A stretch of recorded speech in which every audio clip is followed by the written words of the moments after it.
সন্তান নেয়ার জন্য সহবাসের নিয়মগুলো কি কি? কোন অবস্থানে সহবাস করতে হবে?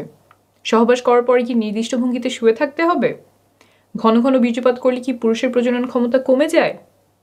এমন অনেকগুলো প্রশ্ন আপনাদের কাছ থেকে এসেছে। এই ভিডিওতে বিষয়গুলো সহজ করে বোঝাবো। একদম হাতে কলমে দেখিয়ে দিচ্ছি। এটা হচ্ছে একজন নারীর কোমরের অংশের মডেল। এই দুটো হচ্ছে কোমরের হাড্ডি আর এইটা হচ্ছে মেরুদণ্ড। আমরা নিচে চলে যাই। এই ওপরে যে ছোট্ট ছিদ্রটা দেখতে পাচ্ছেন, এটা হচ্ছে প্রস্রাবের রাস্তা, এদিক দিয়ে প্রস্রাব বের হয়। তার নিচে এই ছিদ্রটা দেখতে পাচ্ছেন, এইটা হচ্ছে যোনিপথের ছিদ্র। এইখান দিয়েই মাসিকের রক্ত বের হয়, প্রসবের সময় এই রাস্তা দিয়েই বাচ্চা বের হয় এবং সহবাসের সময় এই রাস্তাতেই বীর্যপাত হয়। আর নিচে যেটা দেখতে পাচ্ছেন, এটা হচ্ছে পায়ুপথ, এখান দিয়ে মল বের হয়। এখন আমরা চলে আসি ভেতরে কি আছে। সবচেয়ে উপরের ছিদ্রটা ছিল প্রস্রাবের রাস্তা, তাই আমাদের প্রস্রাবের রাস্তার পেছনে আছে মূত্রথলি। এখানে প্রস্রাব জমা থাকে, তারপর প্রস্রাবের রাস্তা দিয়ে বের হয়ে যায়। এখন আমরা আসবো যোনিপথের রাস্তার পেছনে কি থাকে। সন্তান ধারণ বোঝার জন্য এটাই সবচেয়ে গুরুত্বপূর্ণ।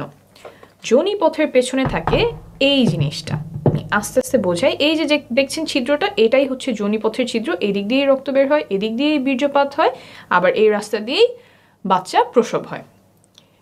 তো এইখানে হচ্ছে আমাদের বীর্যপাতটা হয়। বীর্যপাত হওয়ার পরে শুক্রাণু এইখান থেকে চলে যায় জরায়ুতে। জরায়ুটা হচ্ছে এই জিনিসটা, এইটা হচ্ছে আমাদের জরায়ু। ভেতর থেকে কিরকম দেখা যায়? ভেতর থেকে এরকম দেখা যায়। আমি আরেকটা ভালো মডেলে এই যোনিপথ এবং জরায়ুটা দেখাচ্ছি। এই যে এটা একই, এই জায়গাটা, এইটা হচ্ছে আমাদের যোনিপথের ছিদ্র। এই দিক দিয়ে মাসিকের রক্ত বের হবে। ভেতর থেকে যদি আসি, তাহলে এই যে এইখানে আমার যোনিপথের ছিদ্র, এইটা হচ্ছে যোনিপথ, আর এইটা হচ্ছে আমাদের জরায়ু। সহবাসের সময় এই জায়গাটাতে বীর্যপাত হয়। এইখান থেকে শুক্রাণু জরায়ুর মুখ এই পর্যন্ত পৌঁছাতে লাগে মাত্র কয়েক সেকেন্ড। এখন অনেকে আমাকে প্রশ্ন করেন যে সহবাসের পরে কতক্ষণ চিত হয়ে শুয়ে থাকতে হবে, পা উঁচু করে কতক্ষণ রাখতে হবে, কোমরের নিচে কয়টা বালিশ দিতে হবে, বা শুনেছি অমুক অবস্থানে সহবাস করতে হবে, কিন্তু ওই অবস্থানটা আমার কষ্টদায়ক হয়। এই যে যতগুলো কাজ বললাম, এই কাজগুলোর কোনোটা গর্ভধারণে বা সন্তান ধারণে উপকার করে এমন কোনো প্রমাণ নেই।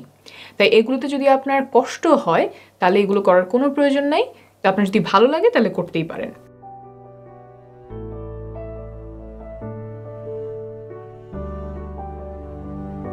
তবে একটা কাজ আছে যেটা করলে গর্ভধারণে বা সন্তান ধারণে অনেক উপকার হয়, এটা প্রমাণিত। সেটা হলো সঠিক সময়ে সহবাস করা। সঠিক সময় বলতে এই যে এখানে যে বীর্যপাতটা হলো, তারপর শুক্রাণুর কিন্তু অনেক দূর পর্যন্ত যেতে হবে। শুধুমাত্র জরায়ুতে গেলেই হবে না, জরায়ুর পরেও আরো রাস্তা আছে, সেটা আমি দেখাচ্ছি। এই যোনিপথ পার হয়ে, জরায়ু পার হয়ে নালী পর্যন্ত আসতে হয়। এই যে জরায়ুর দুই পাশে যে জিনিসটা দেখছেন, এইটাই ডিম্বাশয়। এইখানে ডিম্বাণু থাকে, তারপর ডিম ফুটে বের হয়ে নালীতে আসে। এইখানে এসে ডিম্বাণু শুক্রাণুর সাথে মিলিত হয়। অর্থাৎ শুক্রাণুর যে লম্বা পথ, যোনিপথ, তারপর জরায়ু, তারপর নালীতে আসা, এই লম্বা যাত্রায় তাকে অনেক কিছু সাহায্য করে।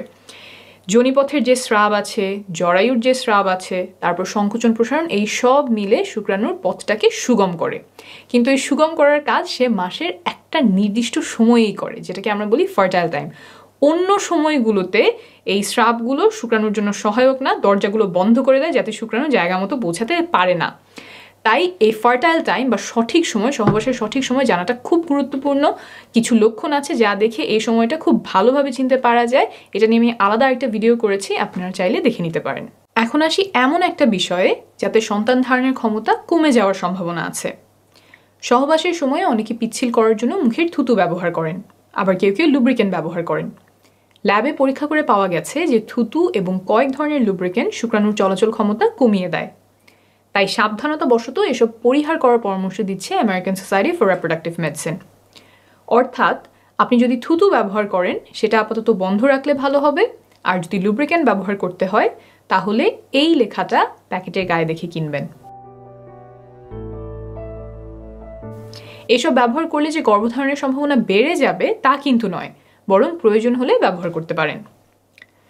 এখন বলি, ঘন ঘন বীর্যপাত করলে পুরুষের প্রজনন ক্ষমতা কমে যায় কিনা, সন্তান ধারণের জন্য কত ঘন ঘন সহবাস করার প্রয়োজন। একটা গবেষণায় দেখা গেছে যে প্রতিদিন সহবাস করলে সফল হওয়ার সম্ভাবনা সবচেয়ে বেশি থাকে 37%। একদিন পর পর সহবাস করলেও সফলতার সম্ভাবনা কাছাকাছি থাকে 33%। কিন্তু যদি সপ্তাহে একবার সহবাস করা হয় তখন সম্ভাবনা নেমে আসে মাত্র 15%। অর্থাৎ ঘন ঘন সহবাসে সফলতার সম্ভাবনা বাড়ে। প্রতিদিন বা একদিন পর পর চেষ্টা করলে সর্বোচ্চ সম্ভাবনা থাকে। অনেকের একটা ভুল ধারণা আছে যে ঘন ঘন বীর্যপাত করলে পুরুষের প্রজনন ক্ষমতা কমে যায়। অনেকদিন পর পর বীর্যপাত করলে বীর্য ঘন মনে হয়, সেখান থেকে এই ধারণা তৈরি হতে পারে। তবে প্রায় 10,000 বীর্যের স্যাম্পল নিয়ে করা একটা বড় গবেষণায় দেখা গেছে যে প্রতিদিন বীর্যপাতেও শুক্রাণুর সংখ্যা স্বাভাবিক থাকে। আমি নিচে রেফারেন্স দিয়ে দিব, আপনি নিজেই চেক করে নিতে পারবেন। মোট কথা, প্রতিদিন বা একদিন পরপর চেষ্টা করলে সর্বোচ্চ সম্ভাবনা থাকে। আর যদি ফার্টাইল উইন্ডো বা গর্ভধারণের সবচেয়ে সম্ভাবনাময় সময়টা খুঁজে বের করে তখন ঘন ঘন চেষ্টা করা যায় তাহলে আরও ভালো। তবে সবার পক্ষে সব শিডিউল মেনে চেষ্টা করা সম্ভব নয়, অনেকের জন্য সেটা উপযুক্তও হবে না। আপনি নির্ভরযোগ্য তথ্যগুলো জেনে রাখলেন, তারপর আপনার পরিস্থিতি অনুযায়ী যেটা ভালো হয় আপনি সেভাবেই সিদ্ধান্ত নেবেন। আপনি যখন বাচ্চা নেওয়ার চেষ্টা করছেন তখন মা ও শিশু সুস্বাস্থ্যের জন্য কিছু নিয়ম মানা আবশ্যক, যেমন ফলিক অ্যাসিড খাওয়া, যাতে করে বাচ্চার ব্রেইন আর মেরুদণ্ডে জন্মগত ত্রুটি হওয়ার ঝুঁকি কমে যায়। এসব আমি আরেকটা ভিডিওতে সহজে বুঝিয়েছি, প্রয়োজন হলে সেই ভিডিওটি দেখে নেবেন। ভালো থাকবেন, সুস্থ থাকবেন।